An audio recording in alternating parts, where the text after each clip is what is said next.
Atu, kau pernah pergi sana tau. Kau mesti pernah baling tau. Melontar, berapa banyak batu kau lontar. Saya tak pernah baling kau, orang tu yang baling kena kepala saya. Kenapa kau tidak ada?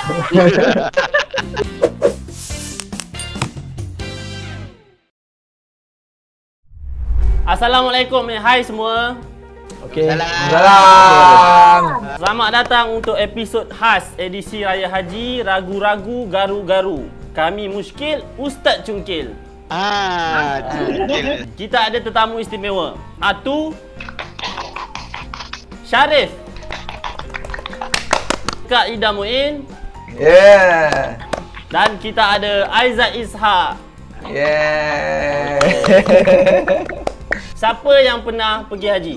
Sedih lah, alah. Siapa yang pernah pergi haji ni? Pergi je, terus semua tak jadi. Ataupun siapa yang pernah hantar orang pergi haji lah? Saya pergi umrah hari saja, boleh kan? Kira haji juga kan? Hantar umrah pernah lah, dekat KLIA je. Jauh tu kak.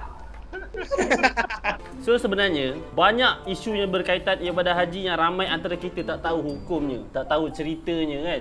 Jadi sekarang saya akan bacakan beberapa isu berkaitan haji dan anda semua 4 orang ni akan discuss dan cuba tentukan sama ada aktiviti tu sah ataupun tak sah. Boleh. Nanti apabila kita dah discuss semua, di akhir pembincangan nanti akan ada ustaz yang akan memberikan pencerahan. So kita perkenalkan Ustaz Haji Rahimi P. Ramli, Ketua Imam Masjid Sadina Umar Al-Hatam. Assalamualaikum Ustaz. Ustaz. Ustaz. Ustaz P. Ramli ke? Dah nama je P. Ramli, bukan P. Ramli yang tu lah. Oh, Tak pandang. Aku telur. saya hampir suruh Ustaz nyanyi lagu ni. Maafkan kami.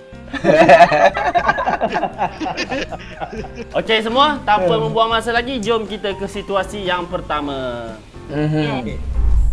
Pada tahun ini, Ali mendapat panggilan untuk melakukan haji. Pada masa yang sama, dia juga ingin melakukan haji untuk arwah ayahnya juga. Jadi, Ali menunaikan kedua-dua haji serentak. Sah atau tak sah? Ada pilihan jawapan. Tapi kasihkan. Kita bincang kan?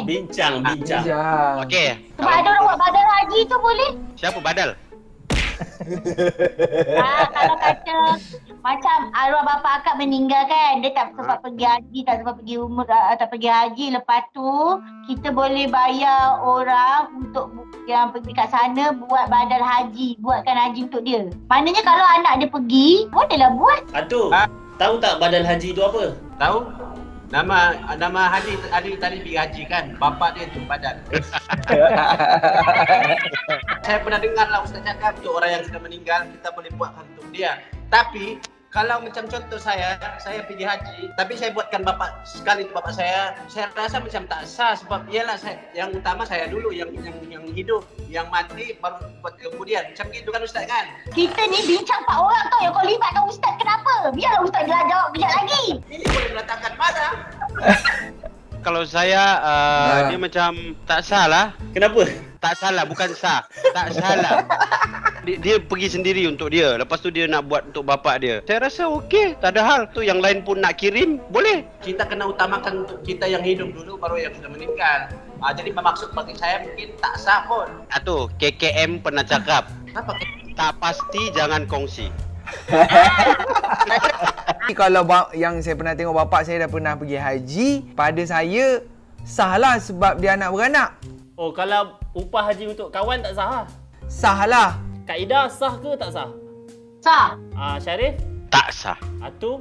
Saya ada 2 pendapat di situ. Sah tapi makruh. Sebab saya tak pernah dengar niat orang pergi haji niat untuk saya dengar untuk seorang saja. Okey, kita dengar pencerahan daripada Ustaz Rahimi. Okey, dalam keadaan macam ni boleh jadi sah, boleh jadi tak sah. Ada dua.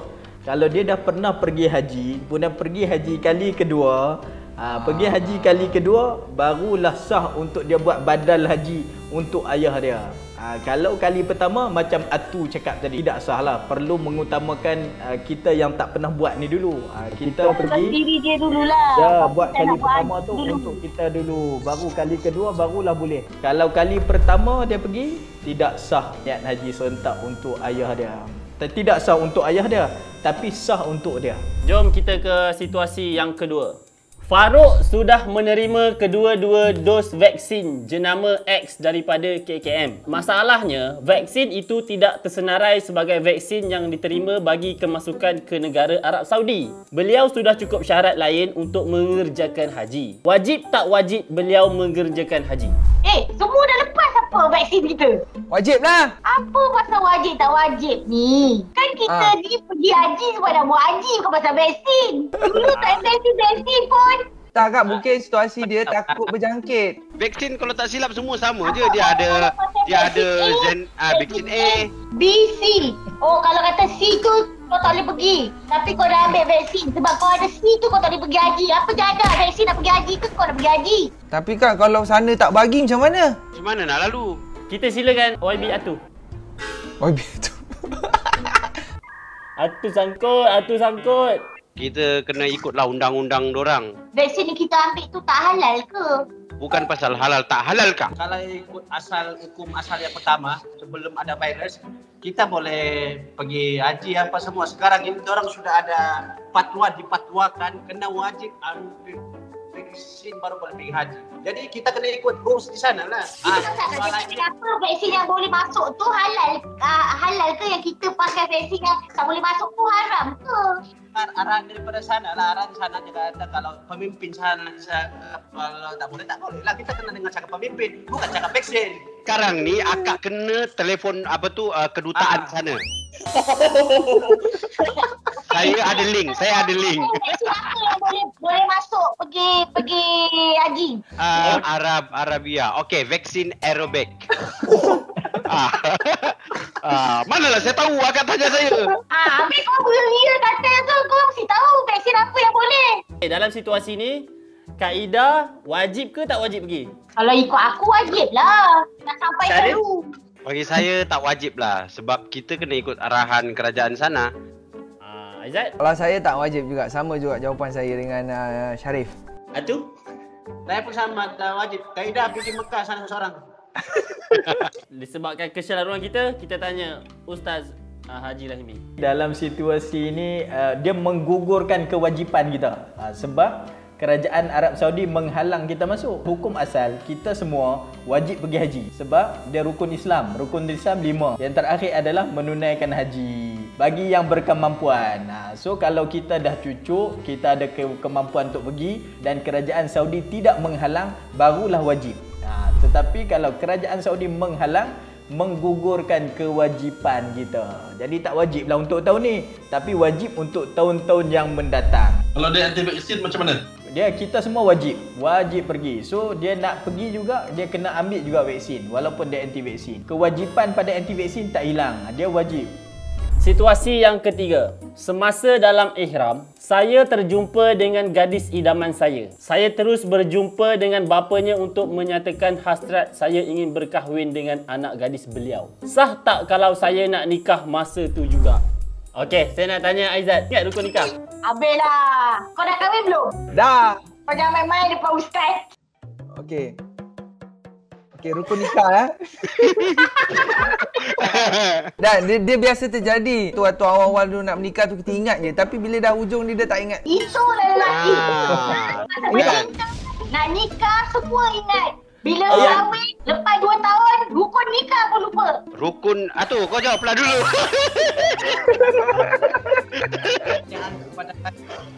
Itu rukun negara. Itu bukan kau ambil IC. Aku dah kata dia orang panggil dua adik-beradik ni. Kau ingat imam rukun nikah Ustaz, dia ada 5. Okay, dia ada pasangan lelaki dan juga perempuan. Lepas tu kita kena ada wali. Lepas tu kita kena ada 2 orang saksi, tak silap. Lepas tu ijab dan kabul. Betul tak Ustaz? Betul. Dia punya situasi dia semasa dalam ihram. Bukan situasinya semasa dalam selimut. Bukan. Itulah lelaki. Bila dia cakap pasal nikah, kahwin, dalam ihram ke semua kau tak dengar Sebab itu dia cakap innama amalun bin niat. Kita nak pergi sana, niat kita nak naik haji. Tapi lepas tu niat dah berubah apabila kita nampak kekasih kita dekat sana. Niat kita nak kahwin. Jadi fokus kita nak haji tu dah jadi lain. Oh cakap Niat lah. Orang tu kata nampak perempuan tu pandang pertama cinta dia dalam ihram. Boleh nikah ke tak? Aku katuk kepala korang sekarang. Itu saya jawab, benda tu tak sah. Saya tak sah sebab dia dalam keadaan ihram. Sebab itu adalah syarat-syarat rukun haji. Biarlah kak, saya pelat lah kak, saya tak boleh sebut. Kakak jangan. Ihram nanti jadi kerajaan dijeli nanti. Saya kalau dia ikut rukun nikah tu cukup, salah. Salah? Sah. Kita dah discuss semua, kan kita bagi penjelasan kepada Ustaz Rahimi. Dalam situasi ni macam nak betul dekat atu. Dia tidak sah disebabkan dia duduk dalam keadaan berihram. Jumhur ulama mazhab Syafi'i, Hambali, Syafi'i, Maliki menetapkan tidak sah nikah orang yang duduk di dalam ihram walaupun rukun nikah dia sah cukup 5. Tapi sebab dia duduk dalam ihram menjadikan tidak sah. Senang faham kata tak sah lah. Mazhab kita tidak sah sebab kita duduk dalam keadaan ihram. Kalau ikut logik akal, kita tengah ihram, kita duduk bersila pakai ihram kan, tak pakai sepeda, minta maaf cakap. Dan nanti kalau duduk bersila, nanti benda lain. Aku keluar dulu lah. Situasi 4. Syukri buat tawaf dan terasa lama. Jadi dia pun humming lagu Jamal Abdillah untuk menghilangkan rasa penat. Wah. Sah tak sah ibadah tawaf tersebut? Boleh dia humming lagu Jamal Abdillah tapi version Arabik lah. Dia selawat tapi guna melodi Jamal Abdillah. Itu okey. Siapa kat sini yang suka bernyanyi? Setiap masa nak menyanyi? Saya.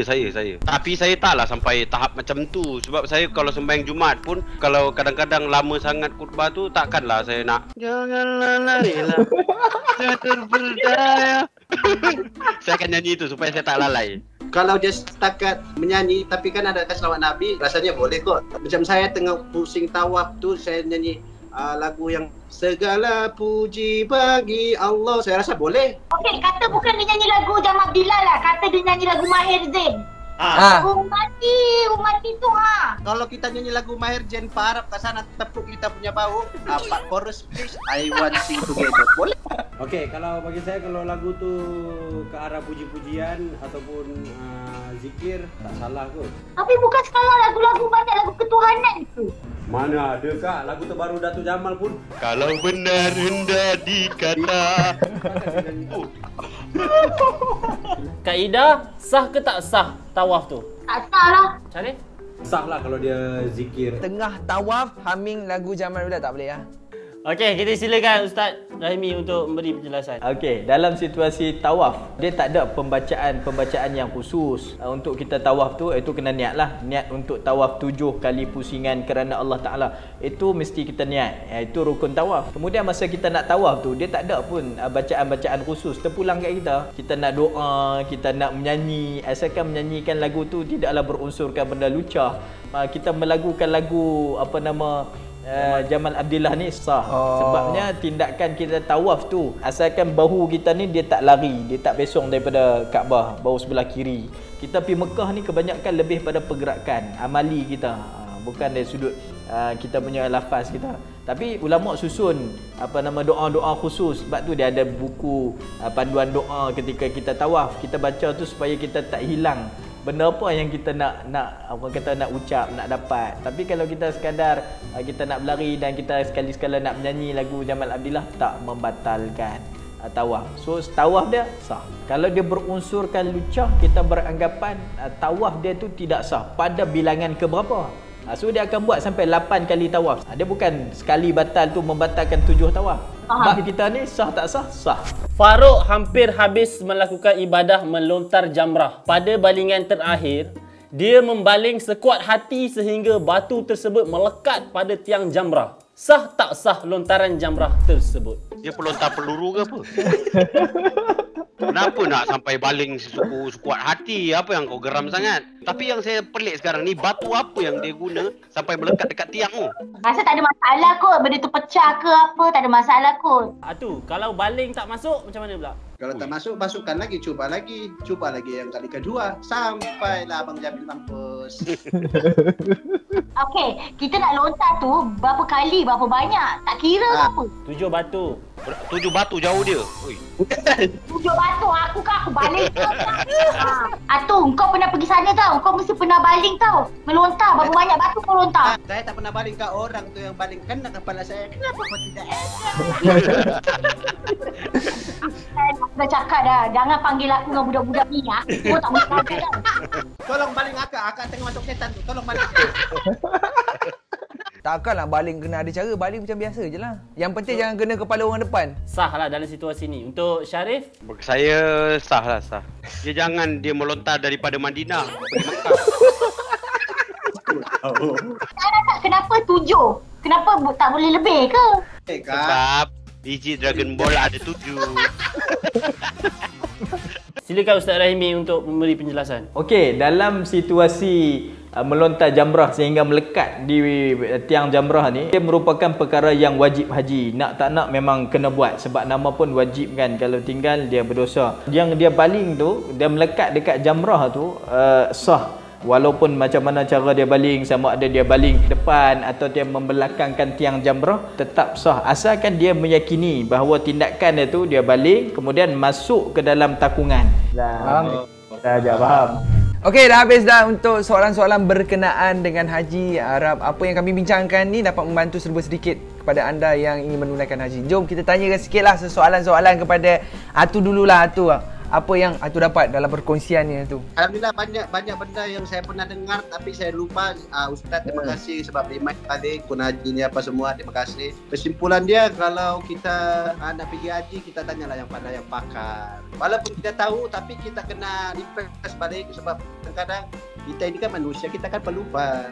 Okey, Syarif. Okey, alhamdulillah. Terima kasih terutama kali kerana menjemput kita orang. Kak Ida, minta maaf kalau ada salah silap. Okey, Atu, tak payahlah kau banyak dosa dengan aku. Ustaz, minta maaf. Bagi saya, alhamdulillah lah perkongsian yang sangat baik. Selama ini kita tak tahu pasal hukum-hukum dan juga rukun-rukun haji ni yang kita tak tahu.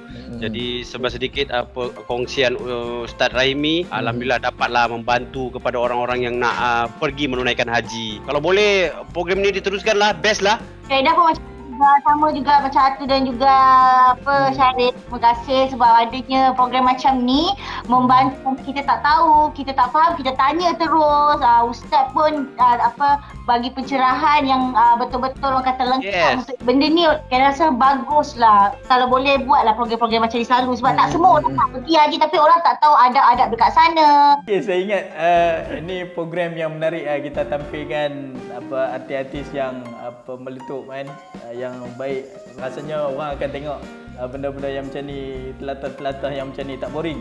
So daripada kita berhibur ni kita dapat maklumat-maklumat. Orang dah tahu, cuma ragu-ragu, garu-garu. Gitu. Kemudian kita betulkan dia supaya dia faham benda yang dia dah tahu.